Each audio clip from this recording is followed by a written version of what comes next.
Hello everyone and welcome to our YouTube channel. I hope you are all doing great.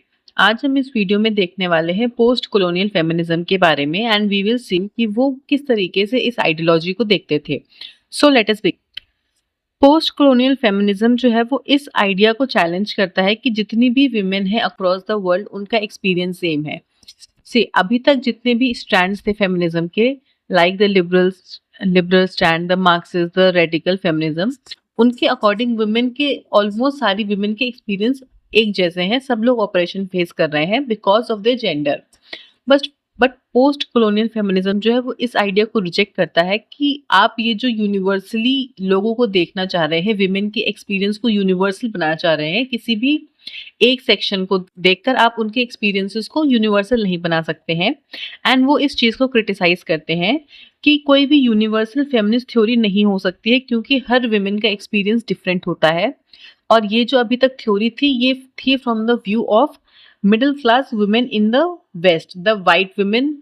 उनके हिसाब से अभी तक की जो जितनी भी फेमिनिज्म थ्योरी थी वो उनके हिसाब से बनाई जा रही थी, उनके पर्सपेक्टिव से बनाई जा रही थी।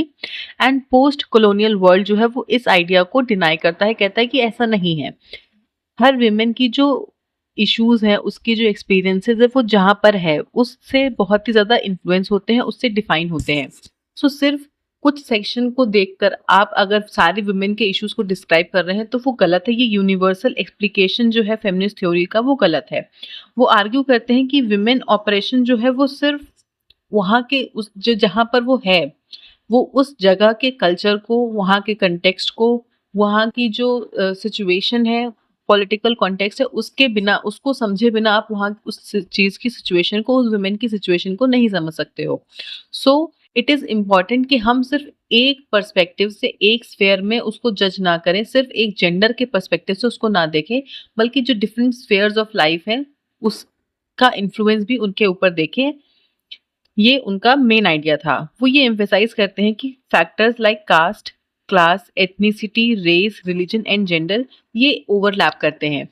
जैसे कि अगर एक दलित वुमेन है जो कि, take an example of a Dalit women in India, अगर वो उसकी जो कंडीशन है उसके ऊपर जो ऑपरेशन होगा वो 3 टाइम्स मोर होगा। Firstly because of the caste, and अगर उसकी इकोनॉमिक सिचुएशन अच्छी नहीं है तो उसके ऊपर क्लास का भी असर पड़ेगा and also the gender. So अगर हम उसके सिर्फ जेंडर पर्सपेक्टिव को देखेंगे तो we will be ignoring the other factors which are also playing an important role उसके ऑपरेशन में। सो यही पोस्ट कॉलोनियल फेमिनिज्म कहता है कि हमको सिर्फ एक फैक्टर नहीं देखना है, दैट इज जेंडर। हम सिर्फ जेंडर को देखकर विमेन के ऑपरेशन को डिस्क्राइब नहीं कर सकते हैं या फिर उसके लिए कोई सॉल्यूशन नहीं निकाल सकते हैं। हम पूरी प्रॉब्लम को समझे बिना अगर हम उसका सॉल्यूशन निकालने की कोशिश करेंगे तो वो गलत होगा। इसलिए वो कहती हैं कि इट इज़ इम्पॉर्टेंट कि जितने भी डिफरेंट फैक्टर्स वुमेन की लाइफ में ओवरलैप करते हैं, जहाँ पर वो उसको इफेक्ट कर रहे हैं, उनको अंडरस्टैंड करना, उनको समझना उतना ही इम्पॉर्टेंट है जितना हम बाकी जेंडर के इशू को समझते हैं। सो वो कहते हैं कि caste, class, ethnicity and various other factors, social and cultural factors जो है वो वुमेन के लाइफ को इन्फ्लुएंस कर रहे हैं और ओवरलैप करके उसके ऑपरेशन में एक रोल प्ले करते हैं। जैसे कि दलित वुमेन इन इंडिया। एंड ये जो आइडिया है, that is different perspective, different जो कॉन्टेक्स्ट है वो ओवरलैप कर रहे हैं, वो है intersectionality. That is different sections, different perspective जो है वो भी एक इम्पॉर्टेंट रोल प्ले करते हैं इन द लाइफ। वो भी इंटरैक्ट करते हैं एक दूसरे के साथ। जब कोई भी हम सिचुएशन को देखते हैं तो उसको सोलली बस उस एक पर्सपेक्टिव को नहीं पढ़ सकते हैं, हमें बाकी सारी चीज़ों का भी जो व्यू है उसको भी कंसिडर करना चाहिए, उनका जो इफेक्ट पड़ रहा है उसको भी कंसिडर करना चाहिए। सो ये इंटरसेक्शनैलिटी पे फोकस करते हैं rather than just focusing on one aspect of the situation. And the other thing जिसको ये रिजेक्ट करते हैं, जिसको ये क्रिटिसाइज करते हैं, वो ये है कि वेस्टर्न वर्ल्ड ने पोस्ट कॉलोनियल वर्ल्ड को एक पिक्चर में बांध दिया है। दैट इज कि वहाँ की जो विमेन है वो बहुत ही लाचार है, बेचारी हैं, उनकी कोई खुद की कोई रैशनल थिंकिंग नहीं है, रैशनल थॉट नहीं है, बस वो ऑप्रेस्ड हैं and they are just silent passive victims. तो ये जो उनको पैसिव विक्टिम बताया गया है वेस्टर्न वर्ल्ड के द्वारा, ये इस आइडिया को डिनाई करते हैं और कहते हैं कि वुमेन को, जो पोस्ट कॉलोनियल वर्ल्ड में विमेन है, उनको एक पैसिव विक्टिम की तरह देखना बंद कर दिया जाए क्योंकि उनके पास अपना रैशनल है, हाँ, वो सिचुएशंस की वजह से उस चीज़ को ज़ाहिर नहीं बोल नहीं पा रही हैं या फिर उसके खिलाफ आवाज़ नहीं उठा पा रही हैं। इसका मतलब ये नहीं है कि वो रैशनल नहीं है या फिर वो सिर्फ़ पैसिव विक्टिम है। बहुत जगहों पर ये भी देखा गया है कि वुमेन ने एक एक्टिव इन्वॉल्वमेंट दिखाया है on the various spheres. Take for example, जब नेशनल वुमेन की बात करते हैं तो women have played very important role. Women ने एक बहुत ही इम्पोर्टेंट रोल प्ले किया है।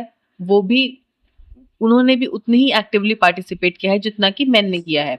So they have not been a passive victims. ये जो इमेज बना रखी है of the third world women, इसको हटाना होगा और उनको उतनी ही रैशनल तरीके से देखना ज़रूरी है जितना हम बाकी के वर्ल्ड को देखते हैं, बाकी की वर्ल्ड की वुमेन को देखा जाए। फर्दर पोस्ट कॉलोनियल वुमेन जो है वो एग्जाम्पल देती हैं डिफरेंट डिफरेंट कि कहाँ पर किस तरीके से जो पोस्ट कॉलोनियल वर्ल्ड में वुमेन है वो एक्टिवली पार्टिसिपेट करती हैं और डेवलपमेंट में इक्वली अपना इक्वल कंट्रीब्यूशन देती हैं। सो उनको एक पिक्चर में कैटेगराइज करना, उनको बस ये बताना कि वो पैसिव विक्टिम्स है, वो गलत है। तो वो बताती हैं example of the national movement, किस तरीके से नेशनल मूवमेंट में वो उन्होंने एक एक्टिव रोल प्ले किया है। फर्दर वो एग्जाम्पल देती हैं एसएचजी का। So I am hoping you are aware of SHG, that is self help groups, जो कि रूरल लेवल पे वुमेन कुछ वुमेन इकट्ठा होकर एक ग्रुप बनाती हैं, दे फॉर्म ऑफ बिजनेस, और उस बिजनेस से वो अपने इकोनॉमिक डेवलपमेंट पे, अपने डेवलपमेंट पे फोकस करती हैं। सो जब बहुत सारी वुमेन एक साथ होकर एक बिजनेस को चलाती हैं तो वो अपना डेवलपमेंट तो कर ही रही है, लेकिन साथ साथ वो उस कम्युनिटी का जहाँ पर वो है उसका भी डेवलपमेंट कर रही है। They are giving employment to various people. So they are playing an active role. ऐसा नहीं है कि वो सिर्फ ऑप्रेस्ड है, वो कुछ बोलती नहीं है या फिर कुछ उनको पता नहीं है, तो ऐसा नहीं है। They do participate and they are showing great efforts. So it is not right कि हम उनको एक पिक्चर में बांधें एंड उसको उसके आगे कुछ भी उसको देखे ना। And also the example of Chipko movement, जहाँ पर विमेन जो थी वही आगे आई थी एंड उन्होंने जो एफॉरेस्टेशन हो रहा था उसको रोका है, नेचर को बचाया है। So Chipko movement is one such example. And इसी पॉइंट को लेकर there is a feminist that is Chandra Mohanty, जो कहती हैं कि जो वेस्टर्न स्कॉलर्स हैं उनको अपनी कॉलोनियल आई से थर्ड वर्ल्ड की विमेन को देखना बंद करना चाहिए। उन्हें हर औरत को एक अंडर डेवलप्ड ऑब्जेक्ट समझने के बजाय उनकी लोकल स्ट्रगल्स और उनकी इनहेरेंट स्ट्रेंथ को भी रिस्पेक्ट करना चाहिए। सो चंद्रा मोहंती कहती हैं कि ये जो कॉलोनियल आइज हैं, आप हमेशा हमें सब्जेक्ट मत मानिए। We are not mere subjects any more, we are also developing. And हमें उनकी जो स्ट्रेंथ है, लोग जिस तरीके से वो अपने प्रॉब्लम्स को ओवरकम कर रही हैं उसको रिस्पेक्ट किया जाना चाहिए और उनको अंडर प्रिविलेज्ड या फिर अंडर डेवलप्ड ऑब्जेक्ट नहीं समझना चाहिए, बल्कि उनको उतनी ही रिस्पेक्ट दी जानी चाहिए जितनी बाकी लोगों को मिलती। जैसे कि माइक्रो क्रेडिट इनिशिएटिव्स साइट किए जाते हैं as an example of women's empowerment. जैसे कि कौन सी कंट्रीज में हम इनको देखते हैं, इन countries like India, Bangladesh and African nations में। तो वो we have seen micro credit initiatives में दे फॉर्म ग्रुप्स जहाँ पर वो साथ में बिजनेस करती हैं, like SHG groups. So and next we have seen the Grameen Bank of Bangladesh founded by Muhammad Younis.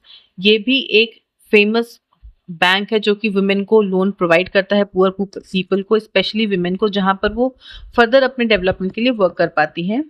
And a large majority of micro credit borrowers जो हैं वो स्पेशली वुमेन होती हैं and they have it is seen कि वो उस माइक्रो क्रेडिट को बहुत बेटर तरीके से यूज करती हैं and in comparison to other people.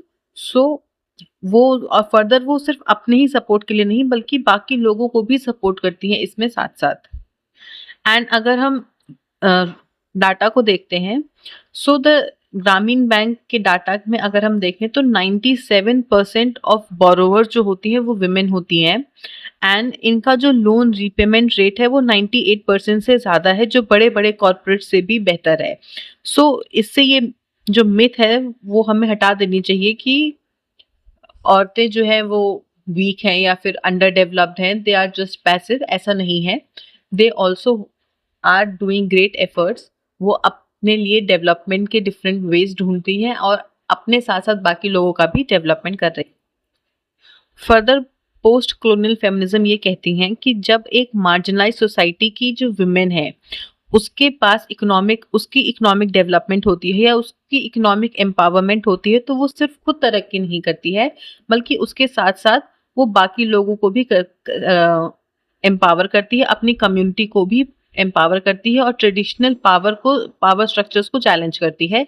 जो पेट्रियार्कल स्ट्रक्चर है उसको चैलेंज करती है, जहाँ पर हम ये देखते हैं कि वो भी इंडिपेंडेंट हो सकती है और वो घर के साथ साथ काम को भी संभाल सकते हो। तो ये जो पुराना आइडिया है कि women needs to be confined to the home, ये इस आइडिया को, इस मिथ को वो तोड़ते हैं। फर्दर ये बताया जाता है कि पोस्ट कॉलोनियल फेमिनिज्म फर्दर ये आर्ग्यू करती है कि विमेन के जो एक्सपीरियंस है ऑपरेशन के एंड एम्पावरमेंट के, वो डिफरेंट है सब जगह पर। जस्ट जो एम्पावरमेंट आप वेस्ट में समझते हैं, आइडिया जो वेस्ट में एम्पावरमेंट समझा जाता है, जरूरी नहीं है वही एम्पावरमेंट सब जगह अप्लाई हो। एम्पावरमेंट एंड ऑपरेशन जो है वो हर जगह पर अलग है, हर कल्चर के साथ, हर कॉन्टेक्स्ट के साथ वो चेंज होता है एंड इट इज इम्पॉर्टेंट कि हम हर उस कल्चर एंड कॉन्टेक्स्ट को समझें।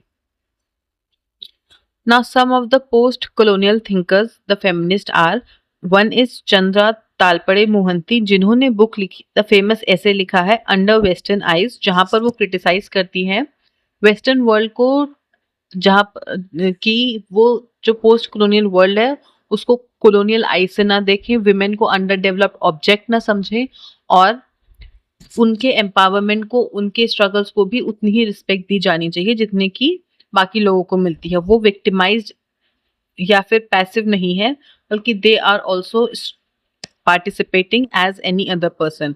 फिर है गायत्री स्पिवक, जिन्होंने ऐसे लिखा है कैन द सबऑल्टर्न स्पीक। तो वहां पर वो आइडिया देती हैं जिसमें उन्होंने एक फेमस स्टेटमेंट दी है, white men are saving brown women from brown men. तो यहाँ पर वो ये बताना चाहती हैं कि जैसे कि जो कॉलोनियल वर्ल्ड में जब हम थे, तो जो कॉलोनियल रूलर्स थे उन्होंने सती को अबॉलिश करने की एक्ट्स लेकर आए थे, चाइल्ड रीमैरिज, जो विडो रीमैरिज एक्ट्स थे, चाइल्ड मैरिज को बैन करने जैसे एक्ट्स लाए थे। तो वो ये बताना चाहती हैं कि यहाँ पर वो इस तरीके से सामने आते हैं कि वो हमारी हेल्प कर रहे हैं, ऐसा दिखाते हैं कि वो उनकी हेल्प कर रहे हैं उस ऑपरेशन से निकलने के लिए, बट एक्चुअली में उनकी कोई ओपिनियन की वैल्यू नहीं थी। वो जो भी कर रहे थे वो अपने फायदे के लिए कर रहे थे या फिर अपने इंटरेस्ट को देखने के लिए कर रहे थे, बल्कि उनकी हेल्प करने के लिए नहीं कर रहे थे। सो इसीलिए वो क्वेश्चन पूछती है कि कैन द सबऑल्टर्न स्पीक, क्योंकि उन वुमेन के ओपिनियन को कोई भी वैल्यू नहीं दी जा रही थी। फर्दर हम देखते हैं किम्बरले क्रैनशॉ को, जिन्होंने आइडिया दिया है इंटरसेक्शनैलिटी का, that is take in account the other aspects also. सिर्फ एक एस्पेक्ट को देखकर हम उसके बारे में, उसका क्या इफेक्ट है वो नहीं बता सकते, हमें बाकी सारे एस्पेक्ट्स को भी देखना चाहिए। जब हम जेंडर स्टडीज पढ़ रहे हैं तो इट इज इम्पॉर्टेंट कि बाकी सारे जो इंटरेस्ट ओवरलैप कर रहे हैं या फिर जितने भी इफेक्ट्स जो है वो ओवरलैप कर रहे हैं उसको भी अंडरस्टैंड करने की ज़रूरत है।